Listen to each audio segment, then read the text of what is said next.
నా రిక్వైర్మెంట్ ఏమి read file from folder. Okay, and సోవా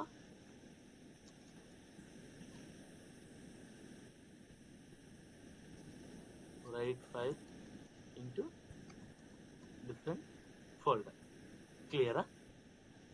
Correct. Yeah. So I'll create a one.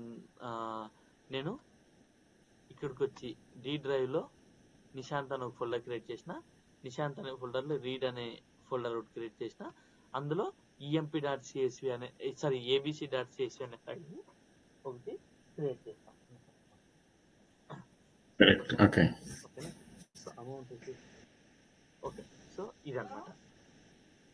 ఇప్పుడు నేను ఎప్పుడైతే ఈ ఫోల్డర్లో ఫైల్ ప్లేస్ చేస్తానో ఇమ్మీడియట్గా అది రీడ్ అయిపోయి సి డ్రైవ్లో రైట్ ఫోల్డర్లో ప్లే చేయాలి.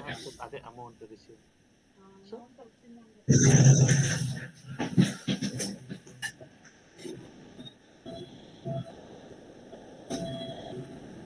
నేను న్యూ ఫోల్డర్ క్రియేట్ చేసుకుంటా. ఏమని నిశాంత్ రైట్ అనే ఫోల్డర్ ఒకటి క్రియేట్ చేస్తా. ఈ ఫోల్డర్లోకి పడాలి నాకు. ఓకేనా? సో ఇక్కడికి వచ్చేసరికి రైట్ ఫోల్డర్ ఏమో ఇది, రీడ్ ఫోల్డర్ ఏమో డిలో, నిశాంత్ రీడ్.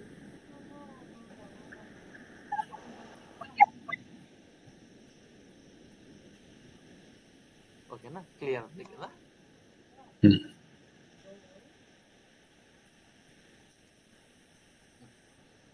సో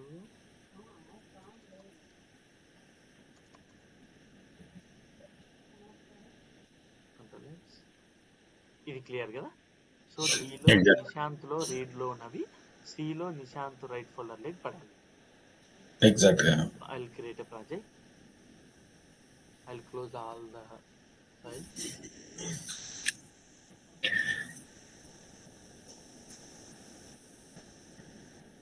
మామూలు proper terminology we creating the services అంటారా, ఏమంటారా, ప్రాజెక్ట్ అంటారా, ప్రోగ్రామ్ అంటారు, ఇంటిగ్రేషన్ అంటారు, సర్వీస్ అంటారు. Okay. In the client meeting proper client meeting లో మాట్లాడేటప్పుడు సర్వీస్ అని అనొచ్చు, ఇంటిగ్రేషన్ అని అనొచ్చు, ప్రాజెక్ట్ అని అనొచ్చు. ఓకే. సో ఇక్కడ నేను మినిమైజ్ చేసుకుంటా ముందు projects clumsy Okay. So I create a new project. ఈ సింబల్ క్లిక్ చేస్తే show type show project. Okay. So ఇక్కడ ఏం రాస్తాను నేను, ఫైల్ టు ఫైల్ అని ఇస్తాను. సోర్స్ ఫైల్, టార్గెట్ ఫైల్ అని. కరెక్ట్. యా. సోర్స్ నెక్స్ట్ ఇక్కడ క్లియర్గా చూడండి, నేను ఎప్పుడైతే వెబ్ సర్వీస్గా ఎక్స్పోర్ట్ చేస్తున్నానో అప్పుడు నేను బెపెల్ ప్రాసెస్ తీసుకుంటాను. కానీ ఇప్పుడు నాకు సోర్స్ ఫైల్, టార్గెట్ ఫైల్ కాబట్టి ఎంటీ కంపోజిట్ తీసుకుంటాను. ఓకే. సో ఎంటీ కంపోజిట్ లో ఏముండదు, ఎందుకంటే నేను సోర్స్ ఫైల్ అడాప్టర్ అన్నమాట. కరెక్ట్. సో ఈ ఫైల్ అడాప్టర్ ని నేను ఇక్కడికి డ్రాప్ చేస్తా, రీడ్ ఫైల్ అని ఇస్తా. జస్ట్ ఈ నేమ్ ఏమన్నా ఇచ్చుకోవచ్చు మనం. నెక్స్ట్ నెక్స్ట్ నెక్స్ట్ ఇక్కడ రీడ్ ఫైల్ ఆపరేషన్ సెలెక్ట్ చేసుకుంటా. ఓకే. సో నెక్స్ట్ సో ఇక్కడ ఏ ఫోల్డర్ లో నుంచి రీడ్ చేయాలని అడుగుతాను. ఓకే. పాత్. సో నేను ఆల్రెడీ ఈ ఫోల్డర్ లో నుంచి రీడ్ చేయని చెప్తున్నా. కరెక్టా? కరెక్ట్. తర్వాత సో డిలీట్, రీడ్ చేసిన తర్వాత డిలీట్ చేయమని చెప్తాను. సేమ్ ఫైల్ అక్కడే ఉంటే మళ్ళీ సేమ్ ఫైల్ ని రీడ్ చేస్తాను కదా నేను. Delete successful retrieval. అవునా? కరెక్ట్. తర్వాత సో ఒక ఫస్ట్ నేను రీడ్ చేయమన్నా, అదేమడిగింది, ఏ ఫోల్డర్లో నుంచి రీడ్ చేయాలని అడిగింది. ఫోల్డర్ నేమ్ చెప్పిన తర్వాత ఏమడుగుతుందంటే అందులో చాలా ఫైల్స్ ఉంటాయి, నేను ఏ ఫైల్ రీడ్ చేయాలంటుంది. ఓకే. సో abc.csv అనే ఫైల్ ని రీడ్ చేయమని చెప్తున్నా. క్లియరా? క్లియర్. abc.csv ని. తర్వాత కానీ మనం ఎప్పుడు సోర్స్ ఫోల్డర్ లో ఒకే ఫైల్ ఉండాలని ఇంతకు ఆప్షన్ సెలెక్ట్ చేసినాం కదా. క్లాస్ లో చెప్తాను మీకు. Okay. Why like that. Okay. List file operation చెప్పినప్పుడు అది చెప్తా. ఓకే. నెక్స్ట్ సో ఇక్కడ ఓకే ఫస్ట్ నేను ఏం చెప్పినాను, రీడ్ చేయమని చెప్పిన. ఏం అడిగింది అది, ఏ ఫోల్డర్ అని అడిగింది. కరెక్ట్. ఫోల్డర్ పేరు చెప్పిన. నెక్స్ట్ ఏం అడిగింది, ఏ ఫైల్ నేమ్ అడిగి ఫైల్ నేమ్ అడిగింది. చెప్పిన తర్వాత ఎంత గ్యాప్ లో నేను వెళ్ళి రీడ్ చేసుకురావాలి. 10 o'clock రీడ్ చేసింది. మళ్ళీ నేను ఎప్పుడు పోయి ఆ ఫోల్డర్ లో ఫైల్ ఉందా లేదా చూడాలి అని. దాన్నే పూలింగ్ ఫ్రీక్వెన్సీ అంటాం. ఓకే. సో నేను 30 seconds ఇస్తా, లేదంటే 10 seconds ఇస్తా. 10 మనం ఎంతన్నా ఇచ్చుకోవచ్చు, అవర్స్, సెకండ్స్, మినిట్స్, డేస్ అట్లా. ఓకే. సో 10 seconds ఇస్తా. సో నెక్స్ట్ ఇప్పుడు సో నేను ఆ ఫైల్ రీడ్ చేయాలంటే ఆ ఫైల్లో ఏమేమి కంటెంట్ ఎలిమెంట్స్ ఉన్నాయి చెప్పు అంటుంది. సో వీ హ్యావ్ టు దానికి అదంతా అవసరం ఏమున్నది, ఏది ఉంటే అది వారేయాలి జనరల్గా. కాదు, రెండు రకాలు. లోపల కంటెంట్ రీడ్ చేయొద్దు అంటే ఇక్కడ నేటివ్ ఫార్మాట్ అని ఉంది కదా, స్కీమా ఈజ్ ఒపాక్యూ అని. సో ఇది పెడితే, టిక్ పెడితే ఏమవుతుందంటే లోపల కంటెంట్ తో పని లేకుండా జస్ట్ ఫైల్ తీసిపోయి okay, whatever is there just you to pick and మనకు కావాల్సింది లోపల కంటెంట్ ని రీడ్ చేసి ప్రాసెస్ చేయమని కదా. ఓకే. లోపల కంటెంట్ ని వాలిడేట్ చేయాలి కదా. సో ఎందుకంటే అప్పుడు ఫైల్ రాంగ్ ఫైల్స్ కూడా వస్తాయి కదా. సో అందుకోసం will create NXS. So same client requirement బట్టి వెళ్తాం మనము. ఓకే. సో ఫైల్ రీడ్ చేయమంటే ఫైల్ రీడ్ చేస్తాం, విత్ పీడిఎఫ్, ఇమేజ్ ఫైల్స్ అవన్నీ మనం రీడ్ చేయలేం. జస్ట్ స్కీమా ఏం అవసరం లేదన్నమాట అప్పుడు. Correct. So I will go with settings button. So next so ఒక ఆ ఎలిమెంట్స్ ఉన్న ఫైల్ నోటి సెలెక్ట్ చేసుకోమంటుంది. సో నేను ఆల్రెడీ మన దగ్గర ఏబీసీ నర్సరీస్ ఉంది కాబట్టి అది select. Next file contents only one record. Next so నేను ఇక్కడ ఎక్సెస్ పేరు ఎంప్లాయీస్ అని ఇచ్చుకుంటా. So next use first record as a field name. Next finish. So next finish. దాన్ని ఎంత సింపుల్ అయిపోయింది. Okay, only source structure create చేసి. So ఇప్పుడు నేను మళ్ళీ ఫైల్ అడాప్టర్ ని టార్గెట్ సైడ్ తీసుకొస్తున్నా. సో ఇక్కడ ఏం చేస్తాను, అగైన్ రైట్ ఫైల్ అని ఇస్తా. ఇక్కడ చూడండి రీడ్ ఫైల్ అని పడింది కదా, అట్లాగా. సో చూస్తేనే అర్థం అవ్వాలి ఏం జరుగుతుంది adapter. Next write file. Next so ఏ ఫోల్డర్ లోకి రైట్ చేయాలని అడుగుతాను. అగైన్ కాపీ చేయాలి. Okay, copy paste. Okay, so ఎంపీగా సిహెచ్ అని పడాలి అంటున్నా.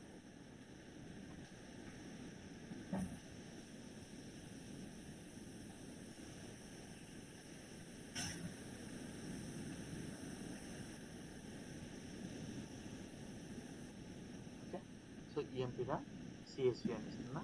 అపెండిక్స్ ఎగ్జిస్టింగ్ ఫైల్ ఇస్తున్నా. సో నెక్స్ట్ ఎందుకబ్బా ఆప్షన్ చెప్పిన ఇంతకుముందు మర్చిపోయినా. మల్టిపుల్ రికార్డ్స్ కూడా సింగిల్ ఫైల్ లో సేవ్ కావాలనుకుంటున్నా. Exactly, no need to create each and every time separate file.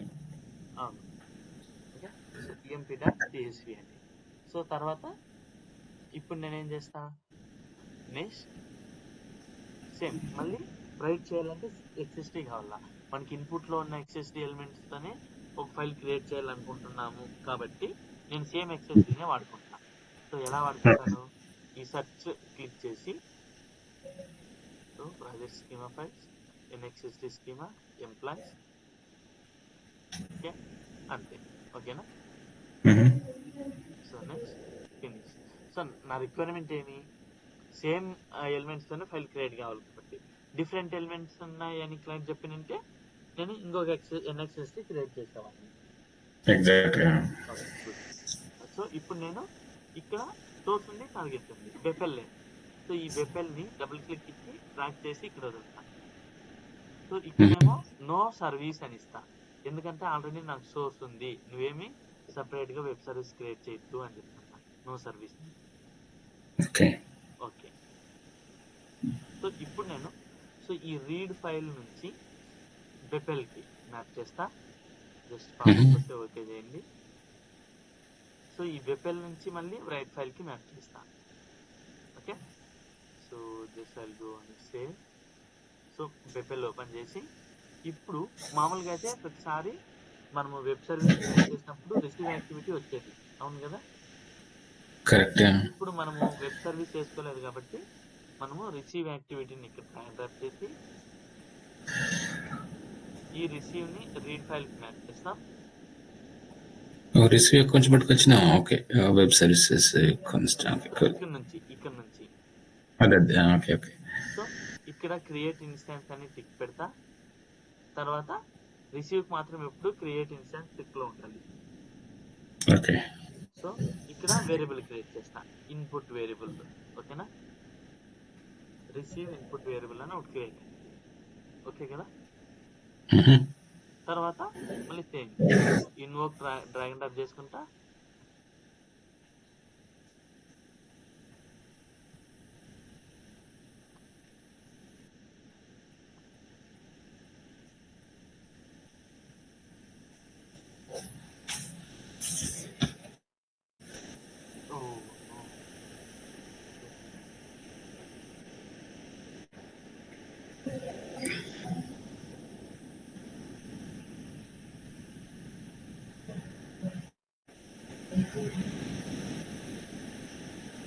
మళ్ళీ ఇన్వోక్ నుంచి రైట్ ఫైల్ కనెక్ట్ చేస్తాం. ఈ ప్లస్ క్లిక్ చేసి okay okay output variable. So మళ్ళీ అసైన్ ఇక్కడికి వేసుకొని మ్యాప్ చేస్తాను. ఎందుకు రిసీవ్ ఇన్పుట్ వేరియబుల్లో ఉన్న డేటా అంతా ఇన్వోక్ రైట్ ఇన్పుట్ వేరియబుల్కి వెళ్ళాలి. So name to name, HTS, ID to ID. ఎందుకు receive input variable left side open చేసినాను అంటే డేటా ఎప్పుడు ఉన్న వేరియబుల్ ఎప్పుడు లెఫ్ట్ సైడ్ ఉండాలి, డేటా లేని వేరియబుల్ ఎప్పుడు రైట్ సైడ్ ఉండాలి. క్లియరా? ఓకే, సో సేవ్ చేసేసా. ఇప్పుడు దీన్ని ఈ ఫైల్ని right click, deploy, okay, next overwrite, next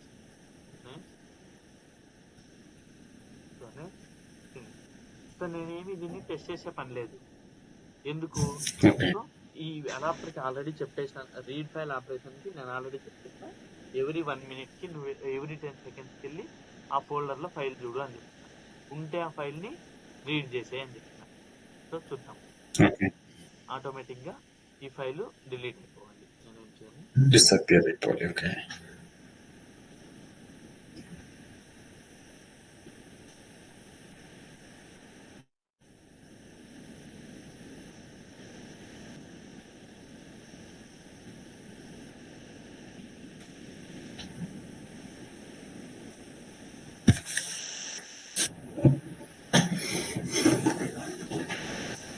so right click, refresh.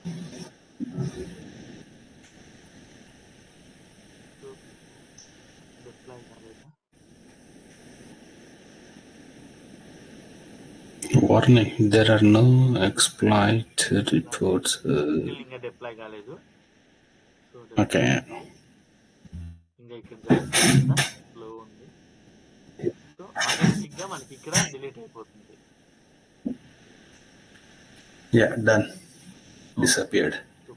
So మనం సి డ్రైవ్కి వెళ్ళేసి నిశాంత్ రైట్ ఫోల్డర్కి వెళ్ళేసి వచ్చిందా? వచ్చింది. ఓకే, సో మళ్ళీ ఒకసారి పెడదాము దాన్ని నేమ్ చేంజ్ చేసి. సో పడిందా నిశాంత్ అనేసి. సో నేనేం చేస్తాను ఇప్పుడు మళ్ళీ మీరన్నట్లు డౌన్లోడ్ ఫోల్డర్లో ఉండే abc.csv ఫైల్ని ఎడిట్ చేసి సో ఇందులో నిశాంత్ అన్న శ్రీనివాస్ సేమ్ డేటా ఉంటుంది తీసుకోదా, డూప్లికేట్ తీసుకుంటుంది మనకు just for change. I mean so ఇక్కడ నుంచి కాపీ చేసుకొని రీడ్ డ్రైవ్కి వెళ్ళి నిశాంత్ ఫోల్డర్కి వెళ్ళి రీడ్ ఫోల్డర్కి వెళ్ళేసి ప్లేస్ చేస్తాను. సో ఈ కేసులో మనం ఫైల్ నేమ్ స్పెసిఫై చేసినాం కాబట్టి ఇప్పుడు ఏబిసి దగ్గర బిసిడి అని పెడితే తీసుకోవద్దు సిస్టమ్, ఎందుకంటే మనం ఇప్పుడు ఎగ్జాక్ట్ ఫైల్ నేమ్. డిలీట్ అయిపోయింది కదా. సో మీరు అన్నట్లు నేను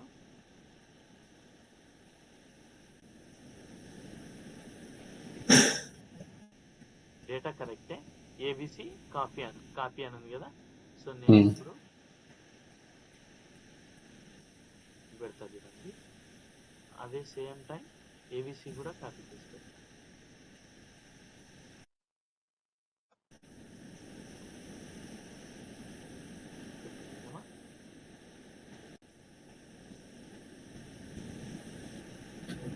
ఇది అయిపోయిందని ఇది కాదు, ఓకేనా? ఎందుకంటే క్యాపిటల్ లెటర్ స్మాల్ లెటర్తో సహా సేమ్ ఉంటేనే రీడ్ అవుతుంది. ఓకే.